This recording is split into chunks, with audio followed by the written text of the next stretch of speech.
Hello friends, पिछले video में हमने निफ्टी के 30 मिनट चार्ट में देखा था ये जो डिक्लाइन है यहाँ से, राइट, ये इसका हमने प्रोजेक्शन निकाला था 100 to 123%।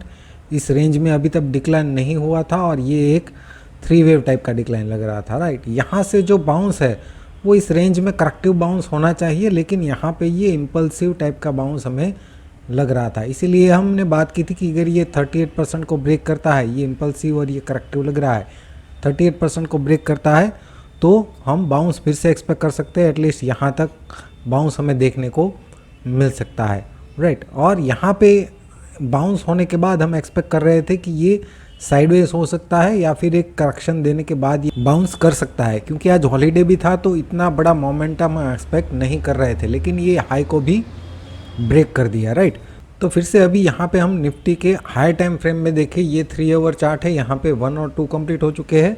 वेव 3 जो हम यहाँ पे मान रहे थे, लेकिन ये 23% भी रिट्रेस नहीं किया था, तो हमने ये यहाँ से लेके यहाँ तक का रिट्रेसमेंट निकाला था 23 to 38%। और इस रेंज में ये डिक्लाइन देने के बाद बहुत ही शार्प बाउंस यहाँ से हमें देखने को अब मिला है। तो क्या यहाँ पे 3 और 4 कंप्लीट हुए हैं? तो अगर ऐसा है तो फिफ्थ का प्रोजेक्शन यहाँ पे 38 to 61% यहाँ पे मैंने ऑलरेडी निकाला हुआ है, राइट।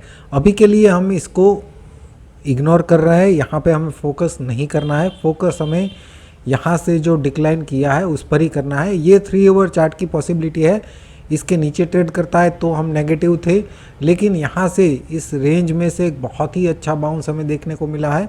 अगर यहाँ पे 4 कंप्लीट हो चुका है तो ये रेंज में 5 का प्रोजेक्शन आ रहा है, राइट। लेकिन अगर इस डिक्लाइन को हम सेपरेट चार्ट में देखें, 17,992 से जो डिक्लाइन है उस पर अगर हम फोकस करें तो यहाँ पे ये ए और 1, राइट, और ये बी और 2 और सी और 3 की अगर हम बात करें तो ये 3 वेव टाइप का डिक्लाइन है।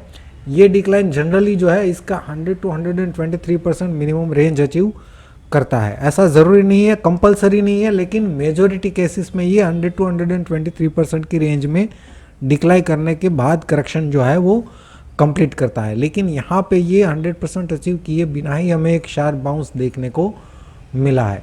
तो यहाँ पे पॉसिबिलिटी है एक इरेगुलर करेक्शन की। ये जो है ABC डिक्लाइन है, हो सकता है कि ये बाउंस जो है वो W है, ये X है और ये Y का बाउंस हो सकता है, राइट। तो ये अगर WXY करेक्शन है तो यहाँ से फिर से हमें डिक्लाइन देखने को मिल सकता है। इसके नीचे ये डिक्लाइन की पॉसिबिलिटी जो है हमने लाइव मार्केट में कल 3 बजे ही टेलीग्राम चैनल पे अपडेट कर दी थी कि पॉसिबल है कि ये एक इरेगुलर करेक्शन हो सकता है और यहाँ से फिर से निफ्टी जो है वो डिक्लाइन दे सकता है। लेकिन आपको रिस्क को मैनेज करके या फिर रिस्क जो भी आप बेयर कर सकते हैं उसके हिसाब से आपको ट्रेड प्लान करने की एडवाइस दी थी, राइट। अभी यहाँ से जो बाउंस है उसका अगर हम रिट्रेसमेंट निकालें तो ये 23 to 38% की रेंज आ रही है, 17,663 से लेके 17,592, ये इमीडिएट सपोर्ट रेंज है।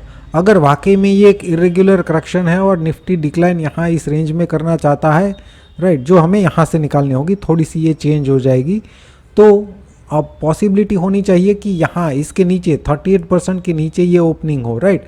तो यहाँ से फिर से जो है मार्केट नेगेटिव बन सकता है। अदरवाइज अगर इस रेंज में ये साइडवेज ट्रेड करता है तो फिर से बाउंस जो है वो कंटिन्यू कर सकता है। उस केस में ये 1, 2, 3, 4 और 5th इस तरीके से हम प्लान कर सकते हैं। लेकिन अगर जैसा हमने एक्सपेक्ट किया था, कल 3 बजे हमने शेयर भी किया था, अगर निफ्टी वाकई में फिर से डिक्लाइन करने वाला है तो 38% रिट्रेसमेंट के नीचे ही ओपन होने के बाद एक शार्प डिक्लाइन हमें देखने को मिलना चाहिए। तो फिर से निफ्टी जो है इसके नीचे आ सकता है, राइट। और उसके बाद ये ए और 1, ये बी और 2 और सी और 3 जो है इस तरीके से कंप्लीट कर सकता है। और इसके बाद ये इमीडिएट ब्रेक इवन पॉइंट है डाउन साइड के लिए, 17,044 के लेवल को अगर ये रिस्पेक्ट करता है तो फिर से हम बाउंस एक्सपेक्ट कर सकते हैं। अदरवाइज इसके नीचे ट्रेड करने लगता है तो और भी नेगेटिविटी आ सकती है।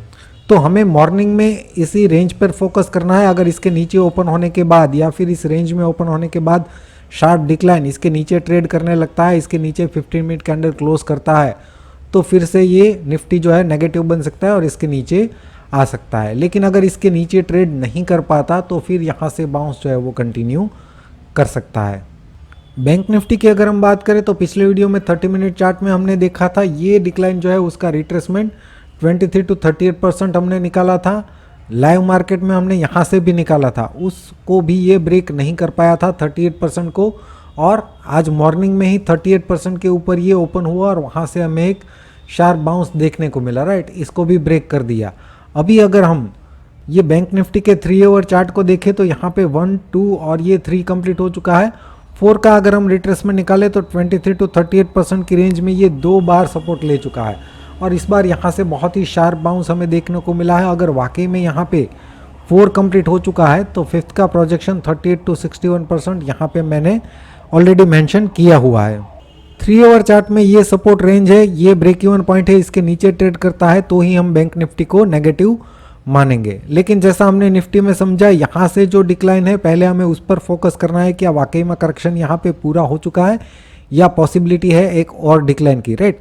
अगर यहाँ पे पूरा हो चुका है तो इस रेंज में बाउंस एक्सपेक्ट कर सकते हैं, राइट। लेकिन हमें यहाँ से जो डिक्लाइन है उस पर पहले फोकस करना होगा। तो यहाँ पे अगर हम देखें तो ये A और 1 कंप्लीट हो चुका है। इस बाउंस की अगर हम बात करें तो इस बाउंस में ये डिक्लाइन जो है इसको ऑलरेडी ब्रेक कर चुका है, लेकिन ये ऑलमोस्ट फ्लैट लग रहा है, राइट। इसके नीचे हमें इसका 100% डिक्लाइन देखने को नहीं मिला है और ये ऑलमोस्ट फ्लैट है। निफ्टी में तो ये इससे लो से थोड़ा ज़्यादा ही डिक्लाइन किया है, लेकिन यहाँ पे तो ऑलमोस्ट फ्लैट है। तो पॉसिबिलिटी है यहाँ पे कि ये एक फ्लैट करेक्शन हो और यहाँ से डिक्लाइन फिर से कंटिन्यू हो सकता है। तो ये हमने टेलीग्राम चैनल पे ऑलरेडी शेयर किया ही था, राइट, कल 3 बजे निफ्टी बैंक निफ्टी दोनों में। अभी यहाँ से जो बाउंस है उसका अगर हम रिट्रेसमेंट निकालें इमीडिएट मूव के लिए तो 23 to 38% ये इमीडिएट सपोर्ट रेंज है। और जैसा हमने निफ्टी में डिस्कस किया था, इसके नीचे ट्रेड करता है, इसके नीचे ओपनिंग होने के बाद ये डिक्लाइन कंटिन्यू करता है तो हम मान लेंगे कि ये एक फ्लैट करेक्शन ही है और बैंक निफ्टी फिर से इसके नीचे लो बना सकता है, राइट। तो मॉर्निंग में ये बहुत ही इंपॉर्टेंट रेंज है।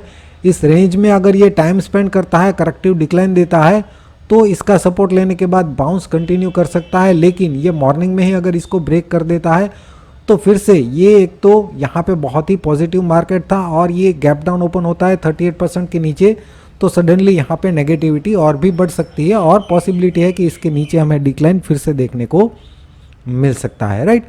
तो निफ्टी और बैंक निफ्टी में जो भी सिनेरियो था हमने समझने की कोशिश की है। आज के वीडियो में बस इतना ही।